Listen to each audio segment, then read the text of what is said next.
Pluto is said to have been discovered in 1930.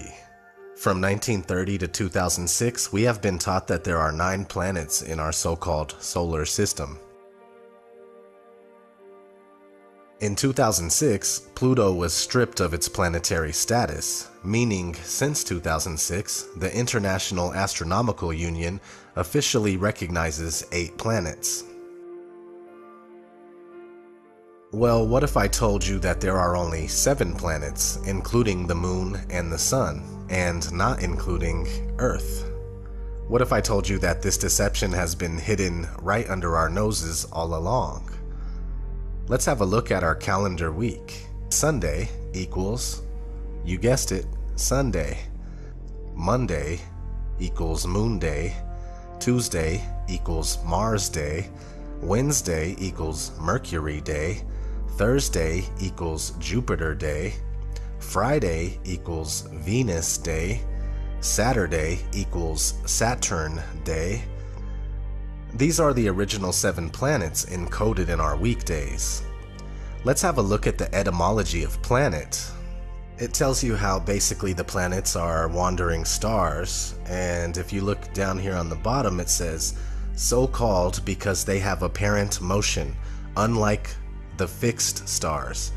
Originally included also the Moon and Sun. The ancient Greeks considered the planets to be wandering stars. Their chart has Earth, which wasn't considered a planet, in the center, with the 7 planets circuiting around it in the following order: Moon, Mercury, Venus, Sun, Mars, Jupiter, and then Saturn in the outermost ring. If you look 1 ring past Saturn, you'll see the firmament, also known as the crystalline heaven, which contains all the stars. Here's an Egyptian system with the same 7 planets going around Earth. In Aleister Crowley's book, 777, he repeatedly wrote about the 7 planets, including the Sun and Moon, constantly connecting them with 7 alchemical metals and 7 days of the week. If you look at the Sefer Yetzirah, the Book of Creation, which is the oldest known Kabbalistic text, it has tons of references to 7. Kind of like the Bible, some parts of the Bible anyway. 7 archangels, 7 seals, and if you look at chapter 4, verse 7, it says, 7 planets in the universe: Saturn, Jupiter, Mars, Sun, Venus, Mercury, Moon. 7 days in the year, the 7 days of the week, 7 gates in the souls, male and female, 2 eyes, 2 ears, 2 nostrils, and a mouth. In chapter 4, verse 15, it says 7 universes, 7 lands, 7 seas, 7 rivers, 7 deserts, 7 days, 7 weeks, 7 years, 7 sabbaticals, 7 jubilees, and the holy palace. Therefore he made 7s, beloved under all the heavens.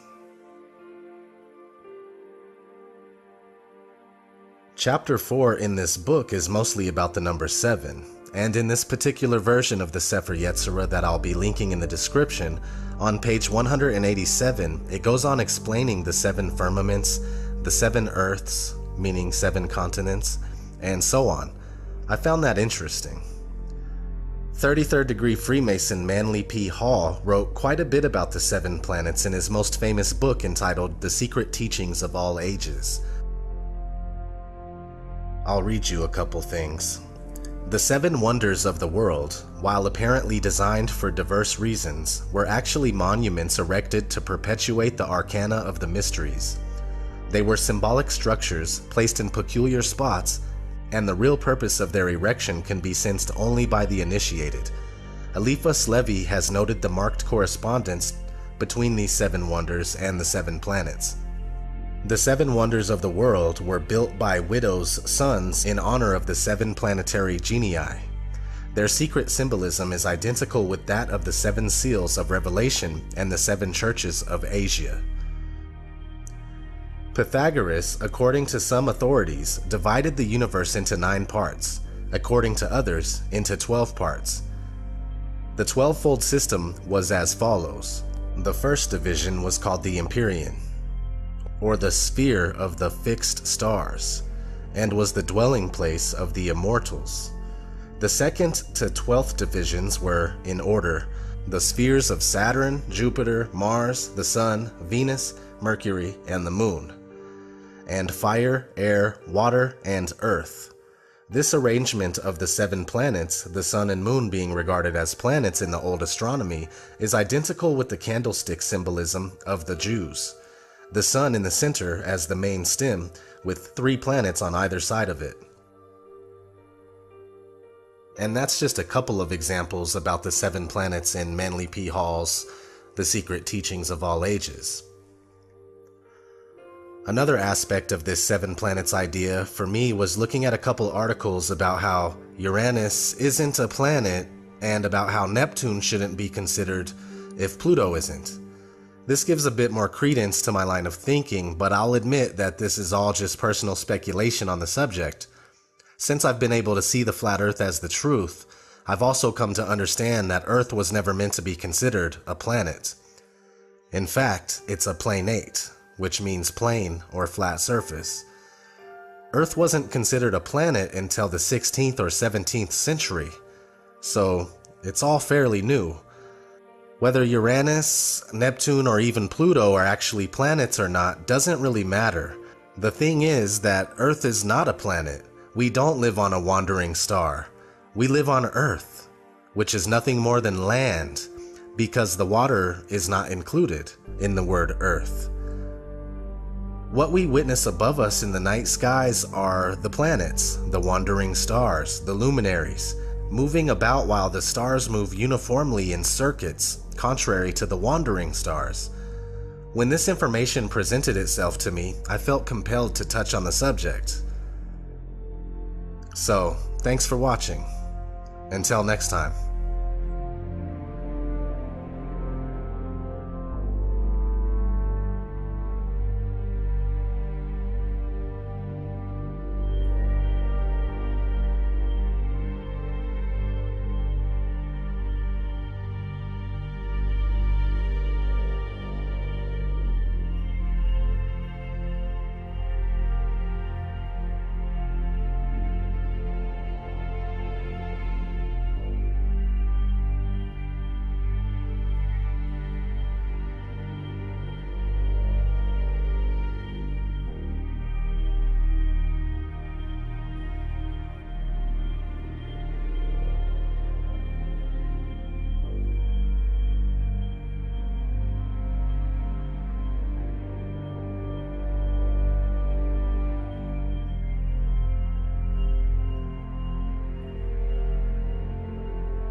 The stars will not fall. Oh, really? No, because they're fixed to the lid of the chest. The lid will open in 2 halves and then Jesus will appear. What chest are you talking about? Don't you know that the universe is a gigantic chest? Heaven is the lid on top, and the earth, the ground below. They haven't told this fool that the earth is round. The earth is flat. Your head is flat. Read the scriptures. If the earth is round, why don't the people at the bottom fall off? Huh? And what about the ones on the sides? Why don't they slide off? Think about that. Davis knows. Hey, brother, what do you say? Is the earth flat or round? Only God knows those things.